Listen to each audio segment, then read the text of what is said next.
안녕하세요. 남간사관학원의 남간입니다. 제가 학원에서 강의를 하다 보면 많은 선생님들이 온도 관련 문제들을 힘들어 하시더라고요. 그래서 오늘은 온도 관련한 지식들에 대해서 한 장으로 마무리할 수 있도록 정말 엑기스만 쏙 뽑아봤습니다. 그럼 이제 엑기스를 살펴보도록 할게요.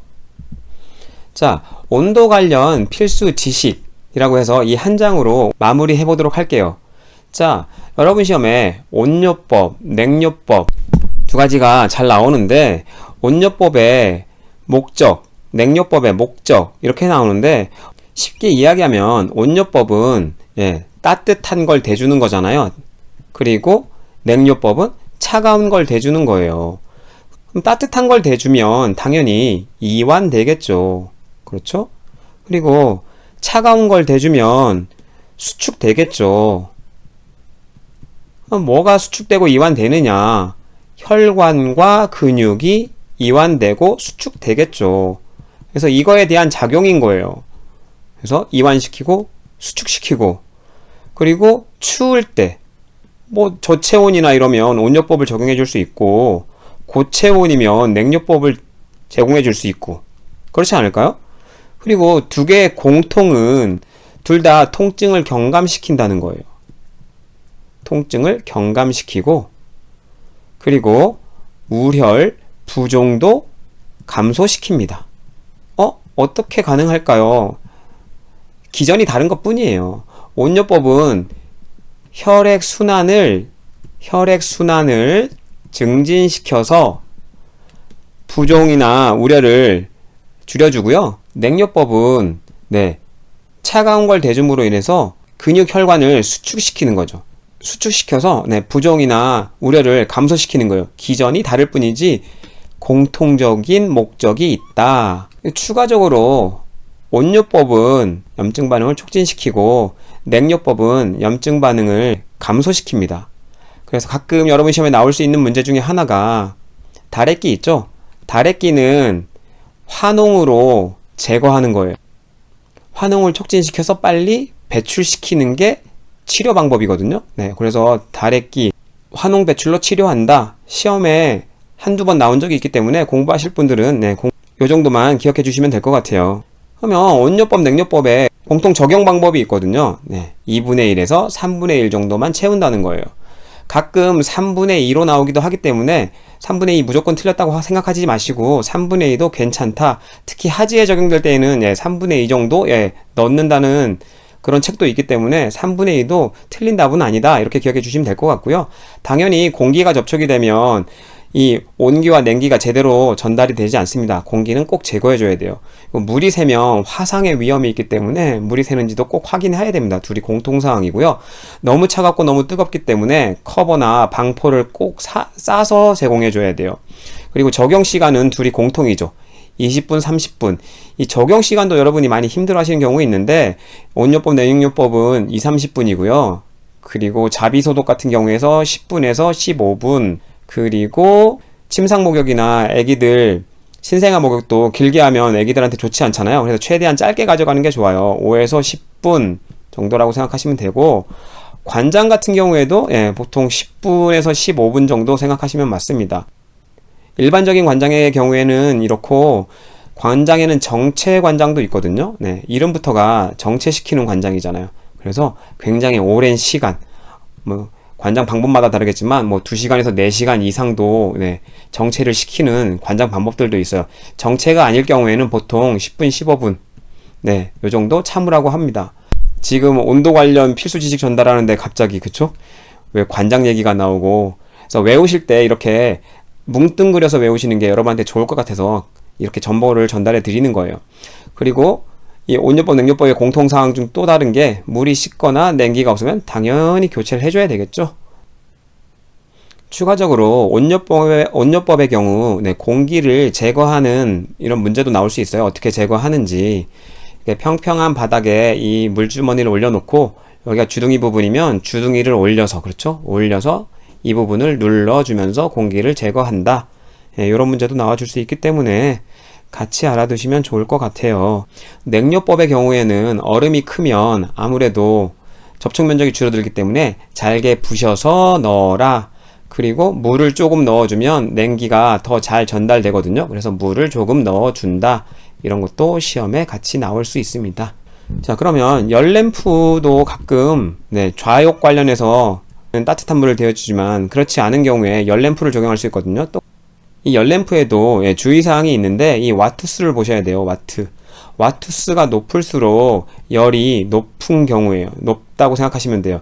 그래서 와트가 높아지면 거리가 멀어져야 됩니다. 이런 거 관련해서 시험에 나오는 경우 30와트는 한 30cm 정도 유지하면 돼요. 거리를. 그래서 40와트에서 60와트까지 사용할 수 있는데 맥시멈 거리는 어느 정도 비례하긴 하는데 딱 60cm로 나오진 않고요. 여러분 시험에는 보통 많아야 50cm이나 정말 많으면 55cm 정도 나오는 것 같아요. 대략 이렇게 기억해 두시면 30와트에게는 30cm인데 와트수가 올라가면 비례적으로 올라가긴 하나 완전히 정비례하진 않는구나. 조금 줄여주시면 돼요. 그쵸? 60이면 한 50, 55 이렇게 기억하시면 그냥 무턱대고 외우는 것보다는 좀 수월하시죠. 여러분 시험에 또 통목욕, 좌욕시 물온도, 관장 물온도 이런 것도 물어봐요. 그래서 온도 문제는 수도 없이 나오고 여러분이 그래서 많이들 힘들어 하시는 거예요. 그러면 통목욕과 좌욕 공통사항이 있습니다. 뭘까요? 피부에 직접 닿는다. 직접 닿잖아요. 관장은 점막에 닿잖아요. 항문에 있으니까. 그렇죠? 그래서 점막에 닿기 때문에 당연히 피부에 직접 닿는 것보다는 온도가 좀 낮아야 돼요. 그렇죠? 온도가 좀 낮아야 되겠죠? 그래서 여러분 시험에는 어떻게 나오냐 하면 이 통목욕과 좌욕 같은 경우에 보통 40도에서 43도 책마다 조금 다를 수는 있어요. 어떤 책은 38도에서 42도를 얘기하는 책도 있습니다. 여러분이 이걸 디테일하게 외우실 거냐고요. 제 개인적으로는 그럴 필요 없다고 생각하고 그냥 40도로 외우세요. 40도 전후. 관장의 경우 여러분 책에 38도에서 40도 정도 나옵니다. 왜? 쟤보단 낮아야 되니까요. 그냥 40도 전후로 외웠으니까 쟤보단 좀 낮아야 된다. 이렇게 외우시면 쉽잖아요. 고열시 미온수 목욕 같은 경우에는 보통 여러분 책에 여러 가지가 설명되긴 해요. 30도에서 33도라는 책도 있고 어떤 책은 또 32도에서 35도쯤이라는 책도 있고 그냥 여러분 기억하세요. 한 30도 이상 정도의 물을 적용하면 되는구나. 이거와 다른 케이스로 영유아 같은 경우에 열이 나게 되면 미온수 목욕을 시킬 때 그 고온의 열에 마이너스 2도를 또 시험 문제 내기도 하거든요. 무슨 얘기냐? 40도 고열이면 38도씨의 물로 미온수 목욕시켜라. 이런 문제도 좀 나올 수 있어요. 그러니까 쉽게 생각하신다면 30도보다 좀 높은 물 온도거나 아니면 마이너스 2도 이 두 개 정도에서 시험에 나올 거고 그 두 개 정도에서도 이 문제가 훨씬 더 잘 나오거든요. 그래서 한 마이너스 2도만 기억하셔도 괜찮을 것 같아요. 여기서 하나 더 신경 써야 될 부분이 미온수 목욕할 때 복부는 하면 안 된다는 거예요. 복부를 차게 하게 되면 배탈이라든지 여러 소화기계 문제를 발생시킬 수 있기 때문에 복부는 미온수 목욕을 하지 않습니다. 이런 것도 한번 알아두시면 좋을 것 같아요. 그리고 여러분 시험에 병실 온도, 실내 온도, 보육기 온도 또 온도예요. 온도는 정말 미쳤어요. 엄청나게 나옵니다. 그래서 실내 온도 역시 책마다 조금씩 달라요. 어떤 책은 20도에서 24도를 얘기하는 책이 있습니다. 근데 보통 통상적으로는 22도에서 한 25도 정도가 가장 통상적이에요. 양방학에서는. 한방에서는 조금 더 낮아요. 18도에서 22도 정도가 한방에는 적절한 온도라고 합니다.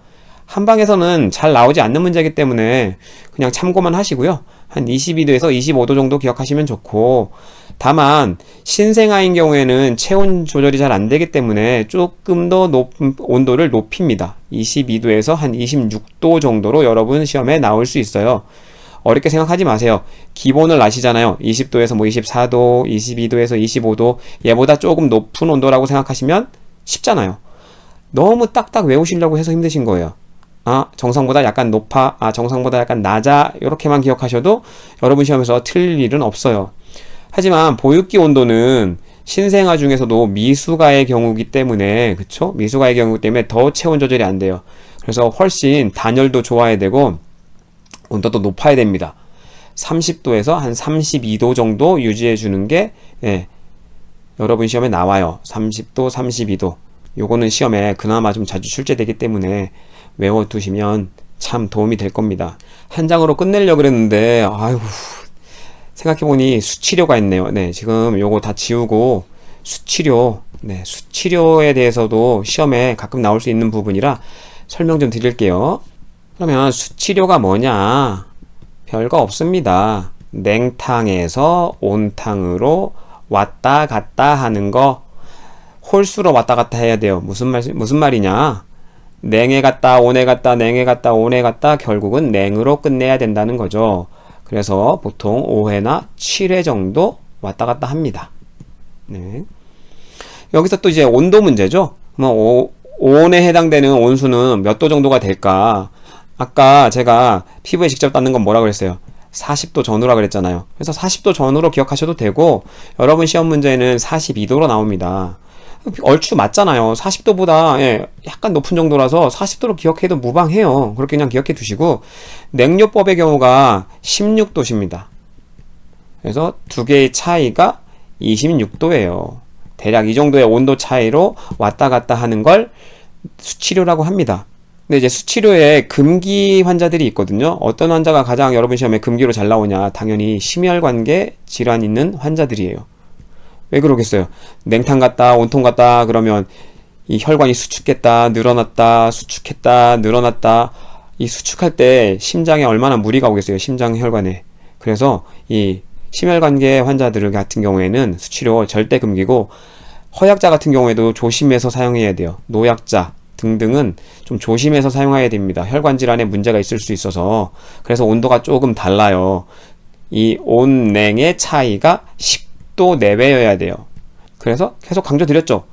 피부에 직접 닿으면 40도씨, 그러니까 냉탕은 30도씨. 이게 허약자나 노약자의 경우에는 네, 요 정도 10도씨 차이 정도로 적용해라. 이렇게 여러분 시험에 나올 수 있고, 수치료의 작용도 가끔 나오긴 해요. 하지만 너무 어렵습니다. 이런 것까지는 저는 굳이 외우라고 하고 싶진 않고, 공부하실 분들은 좀 보세요. 네, 당연히 혈관을 줄였다 늘렸다 하기 때문에 네, 순환작용은 도와줄 수 있겠죠. 이거는 좀 기본적인 사항이니까 이해하기 쉽잖아요. 아니, 암기하기 쉽잖아요. 네, 그래서 순환을 도와준다. 그 외에 아무래도 한방에서 나오는 문제이기 때문에 해독작용이니 중화작용이니 뭐 이런 얘기도 나와줄 수 있어요. 암기하실 분들은 추가로 공부해 주시고, 나중에 요거 관련해서도 영상을 만들어 보도록 할 테니까 거기 봐주시면 될 것 같아요. 그래서 이렇게 한 장으로 온도 관련 필수 지식을 끝내버렸어요. 대단하죠? 한 장으로 끝냈는데 복습해 보시면 좋잖아요. 그래서 이와 관련해서 잘 나오는 문제로 한번 복습을 좀 해볼게요. 기출문제인데 첫 번째 문제 보시면, 얼음주머니 사용법에 대한 설명으로 옳은 것은? 환웅촉진의 목적, 당연히 아니죠. 온요법이겠죠. 얼음이 모두 녹을 때까지 적용한다? 아까 말씀드렸잖아요. 적용 시간은 20분에서 30분 정도 하고 쉬는 시간도 줘야 되기 때문에 X. 적당량 공기를 넣어? 아니에요. 공기가 있으면 접촉이 잘 안 된다 그랬잖아요. X. 얼음 주머니 준비 시 물을 넣지 않는다. 물을 조금 더 넣어줘야 더 냉기가 잘 돌고 접촉이 잘 된다 그랬잖아요. X. 얼음을 잘게 부숴 2분의 1에서 3분의 2 정도 채운다. 그쵸? 보세요. 3분의 2. 제가 보통은 2분의 1에서 3분의 1로 나오는데 간혹 3분의 2가 나오는 경우도 있다고 했잖아요. 그래서 유연성 있게 푸셔야 돼요. 3분의 2가 여기서는 정답입니다. 자, 그러면 두 번째, 온요법 적용 시 옳은 적용 방법은? 물 주머니의 반을 공기로 채운다. 공기는 안 된다 그랬어요. 물의 온도는 25도에서 30도면 적당하다. 너무 차가워요. 물 주머니를 수건으로 감싼 후 적용한다. 무조건 답입니다. 이렇게 나오면 너무 뜨겁거나 차가울 수 있으니까 온요법이나 냉요법에서는 무조건 방포나 이런 걸 싸줘야 돼요. 무조건 정답이에요. 혈관의 수축을 돕기 위해 적용. 냉요법의 얘기죠. 수축은 한 부위에 적어도 1시간 아니라고 했어요. 2-30분. 이렇게 풀어보니까 그렇게 어렵지 않잖아요. 여러분이 어려운 문제는 수치료 같은 경우 앞에 설명드린 것처럼 그런 게 좀 어려울 수 있어요. 아니면 어떤 환자한테 적용해야 하는지 가끔 금기 문제도 나오긴 하는데, 오늘은 온도 관련 지식들만 전달하는 부분이기 때문에 이 정도만 준비해 봤거든요. 괜찮았나요? 오늘 준비한 영상은 여기까지고요. 다음엔 더 좋은 영상으로 찾아뵙도록 할게요. 감사합니다.